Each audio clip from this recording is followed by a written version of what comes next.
Hello दोस्तों, आज हम आपके सामने अपना मोहल्ला पाठशाला का रजिस्टर कैसे मेंटेन करना है इसके बारे में बताने वाले हैं। अभी ये नया कॉन्सेप्ट शुरू हुआ है तो किसी को समझ में नहीं आ रहा है कि कैसे क्या करना है। तो देखिए, जो हमने बनाया है वो हम आपके साथ शेयर कर रहे हैं।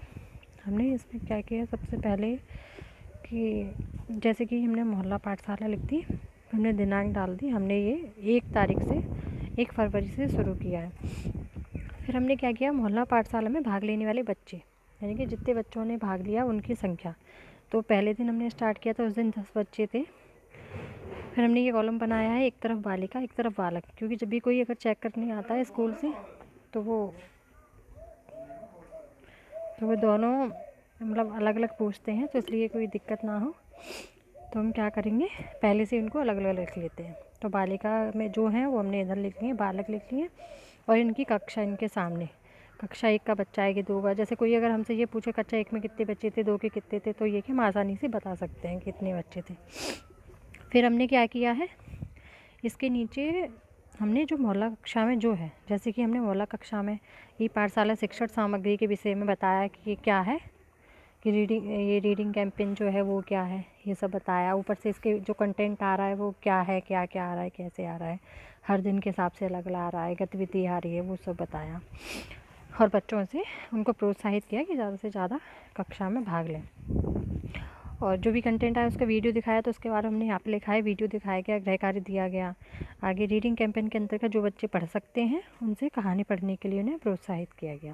जैसे कि फिर हमने क्या किया, रीड एलॉन्ग ऐप पर बच्चों से कहानी पढ़वाई। तो किसी ने, मेरा परिवार और भी कई सारे मतलब अलग अलग बच्चों से, 2-4 बच्चों से हमने कहानियाँ पढ़वाई।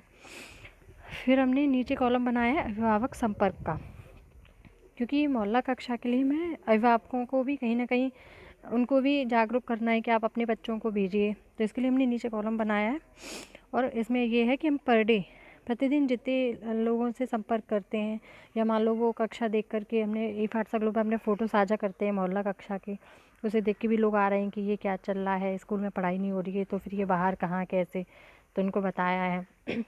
या रास्ते में कभी मिल गए गाँव में जाके, तो इस तरीके से उनसे संपर्क करके, और उनके बच्चे का नाम हमने लिखा है, इधर माता या पिता का नाम लिखा है, और सबसे लास्ट में उनके हस्ताक्षर करवाएं कि हाँ हमने इतने लोगों से संपर्क किया। इस तरीके से ऐसे ही सेम हमने अगले दिन का बनाया है। ये देखिए, ये है हमारा 2 तारीख का। 2 तारीख को जितने बच्चों ने भाग लिया वो हमने उनकी संख्या लिख दी है। नीचे शिक्षण सामग्री जो भी है वो साझा की गई है वो लिख दिया है। रीड एलॉन्ग ऐप पर नटखट कुत्ता नामक कहानी पढ़वाई गई वो लिख दिया है। नीचे ये बच्चों के नाम, उनके माता पिता का नाम, उनके हस्ताक्षर, हमने जितने लोगों से संपर्क किया वो है। इसी तरीके से हमने 3 तारीख को जितने बच्चों ने भाग लिया उनकी क्लास, उनके सब सामने, और जो भी कार्य जैसे दिया हमने क्या क्या किया वो नीचे लिख दिया है थोड़ा सा।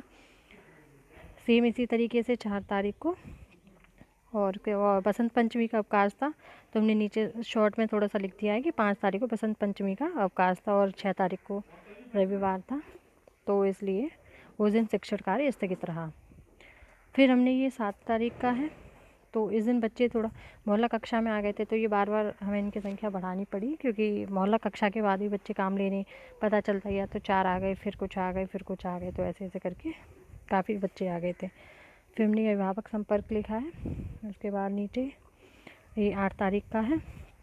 अब चूँकि इसमें शनिवार को बसंत पंचमी का अवकाश था, जबकि हमें सैटरडे को एक क्विज करवानी होती है, तो वो क्विज हो नहीं पाई थी और हमारे पास कंटेंट भी नहीं आ पाया था, तो हमने क्या किया, उसको 8 तारीख को जो बच्चे आए, जो मोहल्ला कक्षा थी, उसमें हमने क्विज करवाई फिर। और जो कहानी थी तो शरारती चूहा नाम की कहानी थी, बच्चों से पढ़वाई।